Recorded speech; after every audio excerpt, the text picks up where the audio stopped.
앞부분에서 고린도 교인들에게 서로 넓은 마음으로 화해할 것을 권면한 후 성도들이 이 세상으로 분리하여 구별된 삶을 살도록 권면하는 것이 오늘 내용입니다. 바울은 본문에서 하나님의 백성 될 때 누리는 어마어마한 특권을 강조하기 위해 몇 개의 구약 성경을 인용합니다. 특히 18절에서 인용할 말씀은 사무엘하 7장 12에서 14절까지 백성 전체가 아니라 왕에게 주는 성경의 약속을 손질하여 다윗이 낳을 아들에게 적용하고 있습니다. 곧 하나님이 일으키시고 하나님이 아버지가 되실 아들이라고 말하는 것입니다. 사실 이 본문은 초대교회에서 메시아 다윗의 후손으로 나실 왕이 특별한 방식으로 하나님의 친아들이 될 것이라는 사실을 강조하는 본문으로 애용되었던 이용문이었다고 합니다. 6장 14에서 15절입니다. 너희는 믿지 않는 자와 멍에를 함께 매지 말라. 이와 불법이 어찌 함께 하며 빛과 어둠이 어찌 사귀며 그리스도와 벨리알이 어찌 조화되며 믿는 자와 믿지 않는 자가 어찌 상관하며. 본문에서 바울이 믿지 않는 사람들과 멍에를 함께 매지 말라는 명령은 사업상의 관계에서 같은 온갖 종류의 동반자 관계를 지칭할 수 있습니다. 하지만 가장 명확한 대상은 결혼입니다. 고린도전서 7장 12에서 16절까지 바울은 그리스도인이 되었으나 배우자는 그렇지 않은 사람들의 문제를 다루면서 믿지 않은 배우자가 원하지 않는다면 이혼하지 말라고 당부합니다.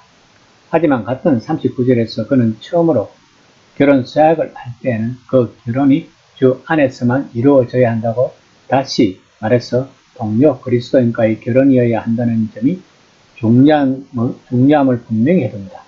이것이 본문의 요점이기도 합니다. 아마도 바울은 한쪽 배우자가 진심으로 주님께 속했는데 상대방은 불신자일 때 야기되는 긴장과 문제를 목격했을 것입니다. 이것이 그 정도로 대수로운 일이 아니라고 생각하는 사람은 정말 메시아에게 속하는 것이 얼마나 심각한 문제인지 깨닫지 못한 거라고 바울은 말하고 있는 것입니다. 6장 16에서 18절입니다. 하나님의 성전과 우상이 어찌 일치가 되리요? 우리는 살아계신 하나님의 성전이라. 이와 같이 하나님께 이르시되 내가 그들 가운데 거하며 두루 행하여 나는 그들의 하나님이 되고 그들은 나의 백성이 되리라. 그러므로 너희는 그들 중에서 나와서 따로 있고 부정한 것을 만지지 말라. 내가 너희를 영접하여 너희에게 아버지가 되고 너희는 내게 자녀가 되니라. 전능하신 주의 말씀이니라 하셨느니라.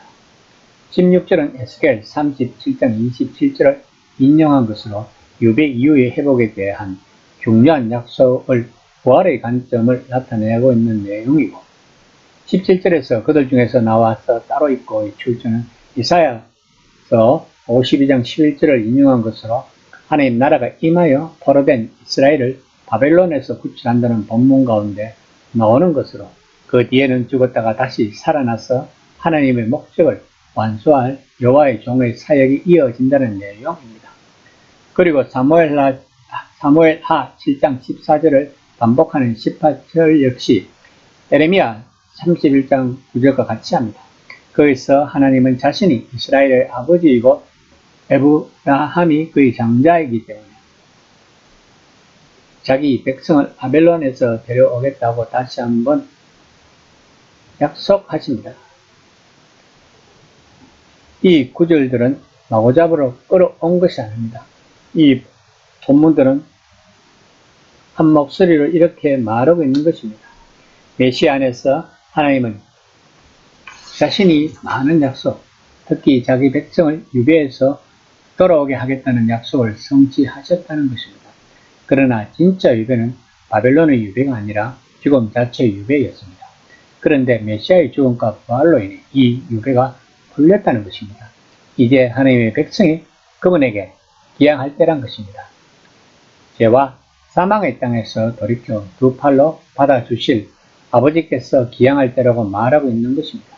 마치 누가복음 15장 11에서 32절까지 나오는 탕자의 비유에서 나오는 아버지가 떠오르는 내용입니다. 일단 바울이 이런 구약 본문을 인용함으로써 무엇을 하는지 이해하면 독자들은 이 본문 전체의 주장을 이해할 수 있을 것입니다. 본문은 다음과 같은 방식으로 작동합니다. 만약 당신이 참으로 유배해서 돌아온 백성, 죄와 죽음을 물리친 백성, 살아계신 하나님의 친아들과 딸로 받아들이신 백성이라면 당신은 이방 세계를 둘러보고 그 실상을 파악하는 법을 배우고 적절한 행동을 취해야 한다는 것입니다. 바울은 그들이 세상 밖에 몸을 숨기고 은밀하게 살기를 바라지 않습니다. 그는 이미 고린도전서 5장 9에서 10절에서 이 점을 명확히 했습니다. 하지만 그는 고린도 교인들이 여전히 낡은 생활 방식에 따라 살고 있는 사람들과 친밀한 동반자 관계가 되기를 바라지는 않습니다. 그것은 사실 죽음의 길이기 때문입니다.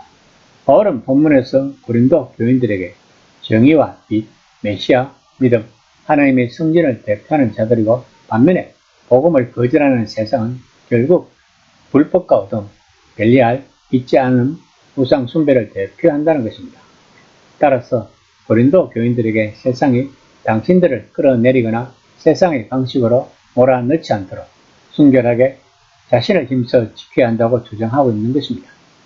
이 시간 나는 과연 하나님의 백성으로서 세상과 구별된 삶을 살고 있는지 한번 생각해보는 시간이 되었으면 합니다.